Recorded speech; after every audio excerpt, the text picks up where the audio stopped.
দিনাজপুর শহরের উত্তর পূর্ব পাশে অবস্থিত ধ্বংসপ্রায় এই রাজবাড়িটি। প্রবেশপথের শুরুতেই ডান দিকে চোখে পড়বে ছোট্ট একটি প্রাচীন কৃষ্ণ মন্দির, বাঁ দিকে প্রাচীন রাজপ্রাসাদের ধ্বংসাবশেষ।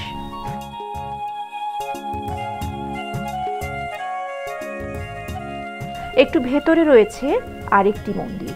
প্রায় 17 একর জায়গা জুড়ে অবস্থিত এই রাজবাড়িতে একসময় জমিদার বাড়ির প্রধান 3টি মূল অংশ আয়নামহল, রানীমহল ও ঠাকুরবাড়ি মহল ছাড়াও বেশ কয়েকটি মন্দির, অতিথিশালা, চিকিৎসালয়, রাজকর্মচারীদের আবাসস্থল, দিঘি ইত্যাদি ছিল।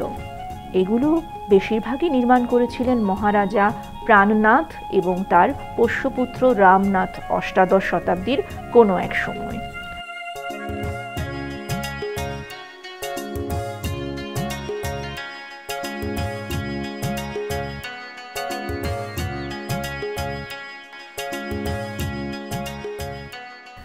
এ সবকিছুই এখন ধ্বংসস্তূপ হয়ে পড়ে আছে।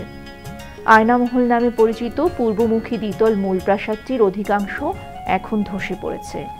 এই ধ্বংসাবশেষে অথবা টিকে থাকা সামান্য কিছু নিদর্শনের মাঝে বা চূর্ণ বিচূর্ণ পাথরের কোথাও এর পূর্বের কাঁচের মোজাইক চোখে পড়ে না।